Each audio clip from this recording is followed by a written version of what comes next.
Hello everybody and welcome back to my channel. My name is Becca and today we are back with another Reddit react because instantly when I posted the last one, there were so many comments asking for another one. So we are back with another Reddit reaction. Basically, my goal with these videos is to educate through laughter and fun and show some real life fails and how someone could have fixed their problem or done better, or maybe solving some problems that feel like a really big mystery. Let's see what we get into today. We are starting off with a post that was from r/plants. There's a subreddit for like every genus. There's a subreddit for so many different things, but the ones that I most find myself in are r/plants, r/houseplant circle jerk, r/plant clinic, and r/houseplants. If you have specific questions or needs regarding a genus, a specific genus, you can post it in r/philodendron, r/anthurium. I think there's an r/aroids, which most of our plants are aroids, so that one should be pretty helpful. But anyway, this one is from r/plants. This has to be one of the cutest photos I've ever seen of a cat and a plant. Siamese cats have a special part in my heart. There was my roommate, when I first started my channel, she had a Siamese cat, and unfortunately she was like 22 years old or something. Like, the owner died and then the cat was, left and was super old. Her owner was also very old, and then my friend adopted her out of that situation. And then one day she just kind of walked off and never came back. She was a cat that we would like let on the patio. Anyway, she just never came back, and we're assuming that she went to go die. Anyway, so Siamese cats are very special in my heart because Nala was a really good cat. Anyway, the caption says, "So I have this elephant's foot that I love very much, but my cat insists on getting in the vase and playing with the leaves, sometimes even scratching the stem as if it's a cat tree. He has his own playground with a bunch of cat toys, but he's absolutely obsessed with this plant. He will go back running to it if I pick him up and put him on the ground. He doesn't bite the leaves or anything like that. He just gently touches it. It's hard to explain. Does anyone know if I can let him play in it since he loves it so much, or is he causing damage to the plant?" Okay, so my elephant's foot, the second picture is so cute. Oh my gosh, it looks like you have a bunch of other really fun things in the background as well. But by elephant foot, I think that we're looking at a ponytail palm. And I would say, as far as like scratching it, I don't have a cat personally. My only concern with this is try not to let them do that, but I feel like it's an all or nothing thing. I think it would be hard to get them not to scratch the bark, but just play with the leaves. So it might be an all or nothing situation. But since I don't have cats, I'm interested to see what other people say. But just knowing in general that this plant is not toxic to animals in like a huge way, and also the leaf structure of this plant is very intriguing to cats. Cats really like plants that appear to look like grass. I've told people in the past to grow some catnip or something like that, like cat grass, that would help distract your cat because they have their own plant that is theirs. But let's see what the comments say. "Cat is doing a great job playing so far. Elephant's foot plant is non-toxic to cats. Just make sure to monitor and ensure they don't eat a large quantity. Many plants will give them stomach upset." Yeah, so yeah, that's why I'm hesitant to say it's not toxic, because just because it's not toxic and like not gonna make them drop dead, that doesn't mean that they're gonna not have stomach issues if they eat it. There's a comment that's suggesting to supplement with cat grass to kind of curb that urge. I think it should be okay as long as your cat isn't nibbling on the leaves or getting too curious with the soil. Just keep an eye out because some plants can be a little more toxic to pets than we think. Also, something to consider with this situation is the pot is very big and like it looks like dirt. It looks like a litter box. So I've heard a lot of people discussing how their cat would use their larger pots as a litter box. All in all, for this situation, since the cat is being like gentle and not any huge concerns, I would say just observe how it's going, and if you see negative behaviors, correct it as best you can. Okay, next one is from Houseplant Circle Jerk, and it says, "Busted." There's a note here that says, "FYI, you really shouldn't have a weed plant on your porch." Okay. This is a umbrella plant or like an octopus plant, one of those two. I had a Japanese dwarf maple in my front yard and had a police officer knock on my door to ask about it.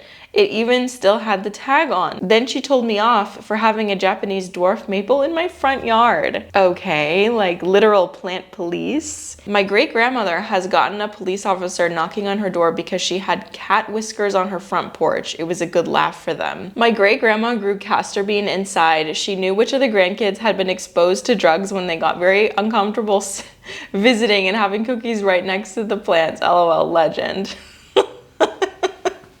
Grandma gum poisoned them kids were doing drugs. Honestly though, how did she know? Is there something I'm missing between castor beans and drugs? Castor bean leaves also resemble marijuana. They live in SoCal, so grandma knew what was up. It was just her litmus test. And no, you cannot smoke it. Okay, let's look up castor bean. Oh, that does look like weed. Oh, and you know what? This is a plant that I see in landscape a lot. When I was living in Missouri, they get really, really big. And I always wanted to get one, but then I never did. Or there's one that looks really similar to this. That is so funny. We're heading over to Plant Clinic and we're gonna have an education moment because I thought this was a really good opportunity. This says, mushrooms in my pothos, what to do after I remove them.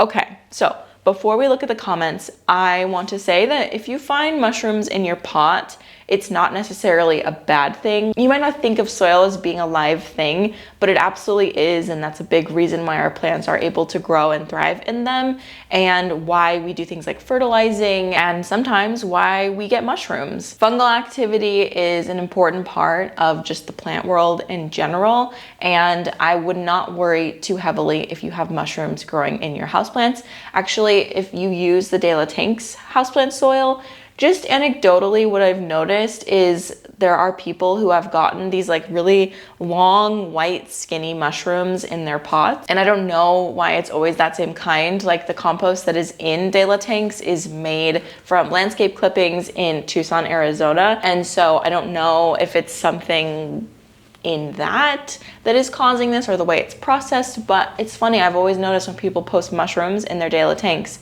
it's those long, skinny white mushrooms. So not ones particularly like this, but these ones are super cute. I think if you are getting mushrooms, you should at least double check that your soil is well draining enough, like because obviously mushrooms are going to grow in moist environments. So if you're getting them a lot, maybe look into that and make sure that, you know, your plants are getting adequate drainage. But the comment says, this pothos is kept on my screened in back porch, west facing, gets plenty of afternoon sun, and I water it like once a week or whenever the soil feels dry. However, it did rain crazily lately and it got some extra watering.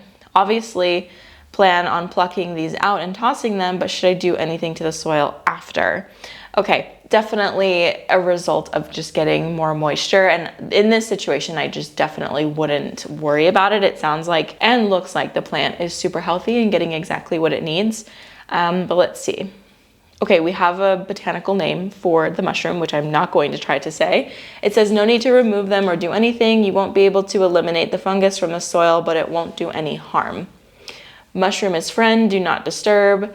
Nothing, you'll be fine. Okie dokie. I was getting conflicting Google results suggesting I should remove them and get rid of the top layer of soil. But if they'll die off on their own and it's not a big deal, then I'll leave them be. Okay. Back to what we were talking about last time. All of the conflicting information, and it's so frustrating. Why are there sources out there recommending removing mushrooms from potted plants? There's no need to do so. And the mycelium, the main body of the mushroom in the soil, will break down organic matter in the soil and make it more available to the plant. Just let it be. See, this is interesting. I didn't know exactly like how to word this, how to pull it out of my brain. I'm like, mushrooms, good. Fungal activity, good. But that is a really great explanation as to why. The only bad mushrooms association I can think of is that for some plants, soil damp enough to sustain mycelium and produce a fruiting body would be too damp, but that would be an overwatering problem, not a mushroom problem.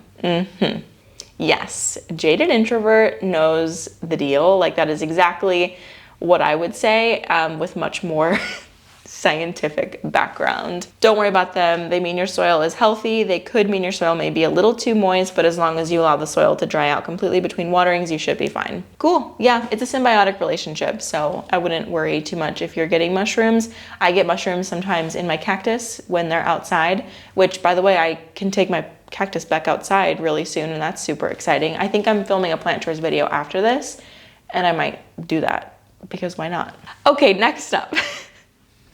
I saw this and I immediately knew what it was. I want you to take a second and tell me if you know what this is before I say anything. I'm gonna scroll so you can take a look. My neon pothos is going through it. Yes, it is. Hello, I'm new to plant care and I just noticed that it seems something is possibly eating at my neon pothos. It seemingly happens overnight as I didn't notice anything yesterday.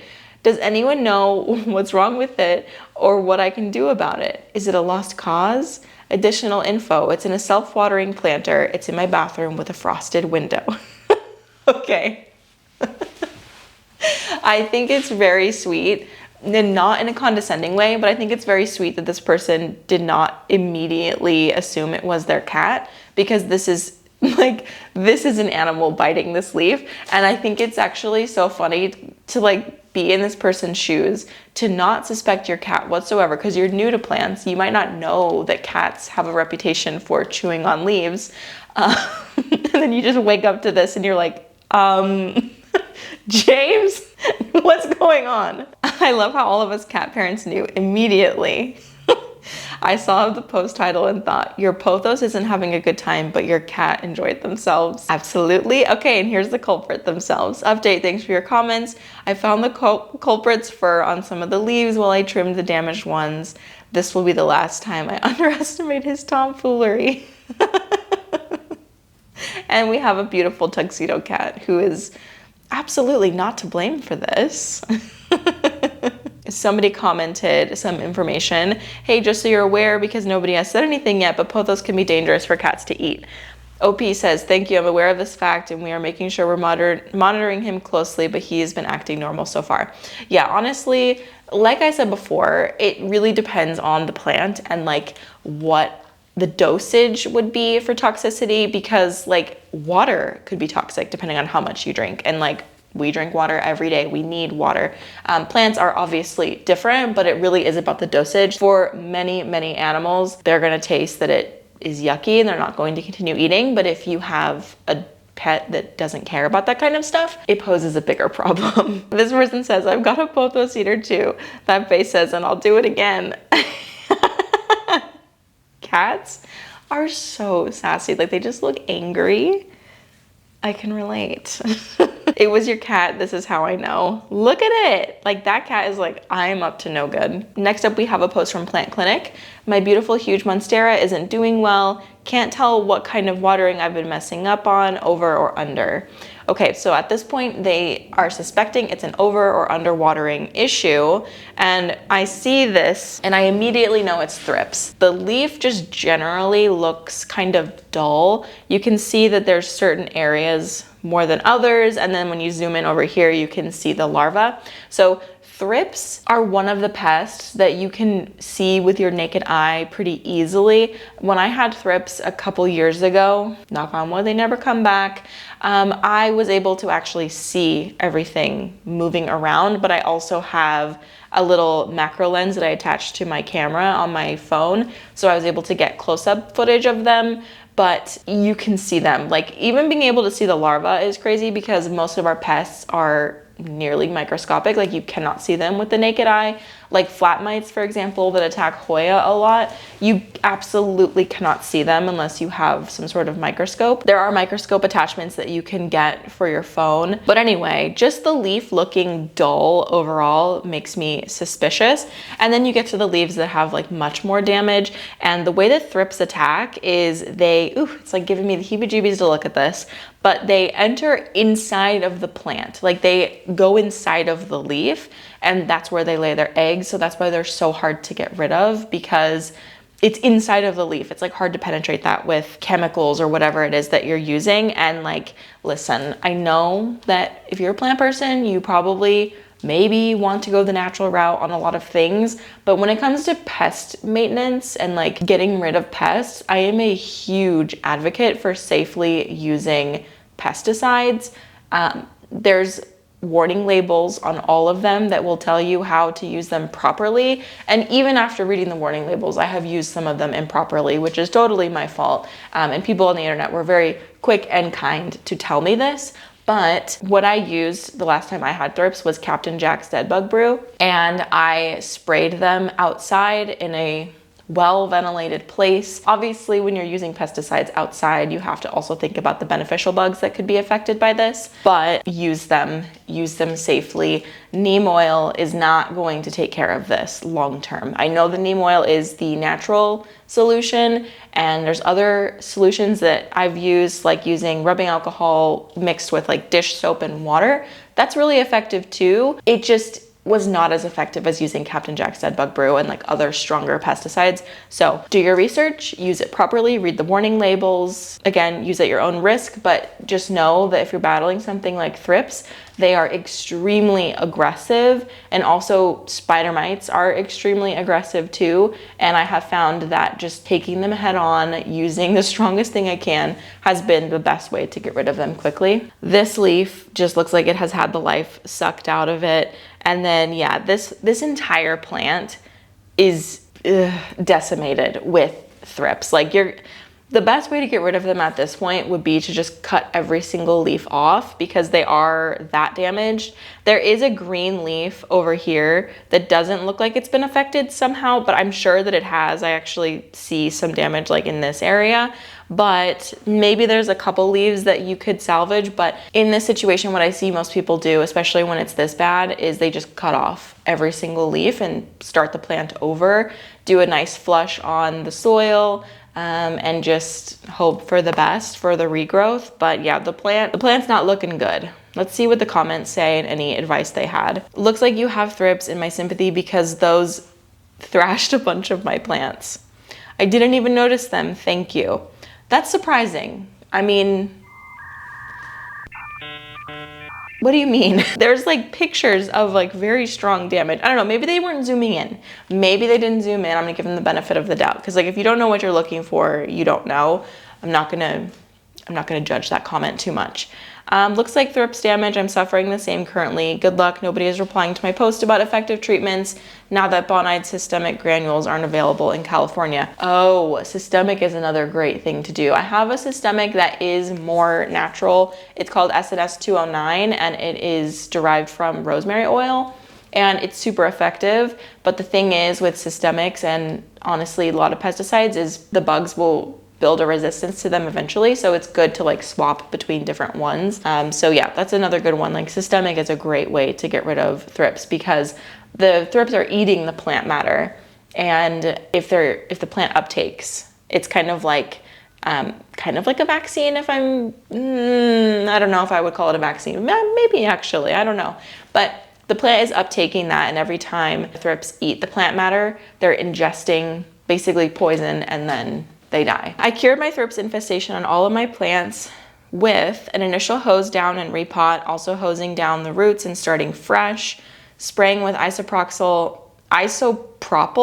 How do you say that word? I've never said this word out loud. I've always just said rubbing alcohol. Isopropyl? I'm almost 30 and I've never said that word out loud. Spraying with rubbing alcohol 70% and Lost Coast plant protector prior to repotting after their shower. I've heard of people completely repotting a plant after a pest infestation, and I don't know if it's entirely necessary because, well, no, I think it could be, but I didn't repot my plants when I had thrips. I just kind of dealt with the active infestation by cutting off as many leaves as I needed to and also spraying it. But I have heard that pests can fall into the soil and then they just crawl back up onto the plant. So might not be the worst idea if it's like a really bad infestation. My thrips and scale were both eradicated this way, and I now spray weekly with alcohol and Lost Coast for prevention, as we have no systemic here either. But now no one is responding to my rust fungus post and my monstera is failing miserably, sadly. Rust fungus. See, fungus on the leaves is like a whole, and like bacterial leaf spot, that's like a whole can of worms that I have not opened up yet. Thrips, seems like it's their busy season. I've seen several plants suffering from them on here. I use systemic granules in the soil, cut off infected leaves and stalks, spray Bush Doctor, Jack's Dead Bug on the leaves with minimal damage / those that are free of infestation. Rotate spraying between the two products every week for a month. Bagging the plant for 1 to 2 months of quarantine works well too. Yeah, if you have the ability to bag the plant in this whole process, like put it in like a big clear bag, I mean, the plant will love it because it's super humid, and also it keeps the infestation at ground zero. What is that?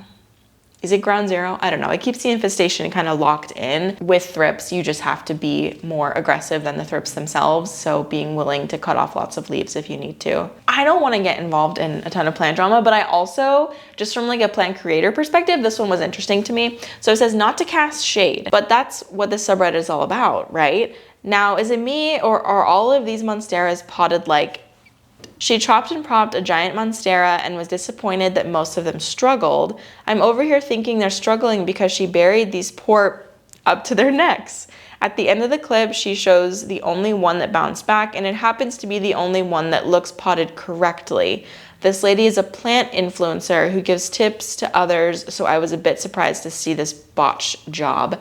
So I actually did some hunting down and I found the TikTok where she's doing this, and I was extremely intrigued by this because I just did a big chop and prop on my Monstera deliciosa, you can see here, a couple months ago, like right when I brought it out into the greenhouse at our old house. It was looking really bad, so I did a big chop and prop on it. So it looks like she just put each individual segment in different pots, and then all of the sudden it like looks really big. There's no really like sense of time to show how much time has passed between these clips. Let's watch the video.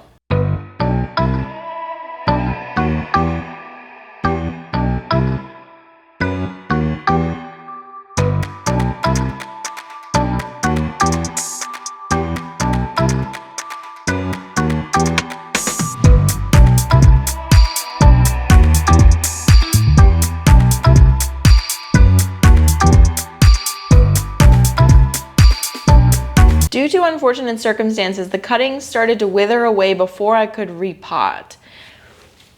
Does this mean that she made all those chops to this huge plant and then like something happened in her life and she wasn't able to pot them up at some point? If you are gonna do this big chop and prop like I did with mine, I potted them up immediately and I kept it very moist for a long time in my greenhouse, which was super humid. And also all of the cuttings that she cut from already had a root system, so they were immediately ready to go into soil. I don't remember what she did after this, but there's some yellowing, and I'll be honest, at this point I was ready to throw in the towel.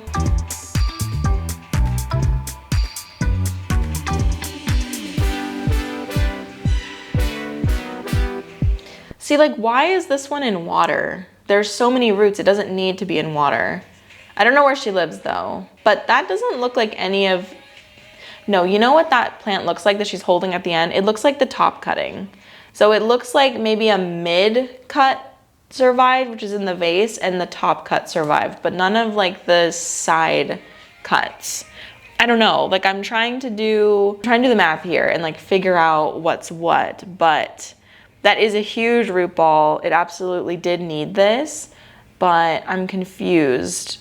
I don't know. I think in situations like this, for short form, you don't want to put in every single detail because it's just gonna be a really long video, and obviously you want short form to be short, but then you miss details and then it's easy for people to think you're lying about something, which I don't know if she is or not. I mean, it looks like the top cut survived and it was like many months in between these updates, and then she didn't say that. My first thought was that she switched the before and after, had a good monstera, took the after pictures, chopped it up, and failed when trying to propagate. Okay, I don't know. That's exactly what she did. Look at the after. You can see where on the stem she would have chopped. Oh, like she's holding the top cut, potted up. Yeah, okay. I'm just trying to put this together. Because my first instinct is not to assume that people are lying. It's not. I really try not to feel that way. Leaves don't unyellow, so she literally switched the before and after. Yeah, the yellow leaves, there was a lot of yellow leaves. There was a lot of plant that didn't survive, but I feel like it is maybe a bigger gap in time than she said. I don't know.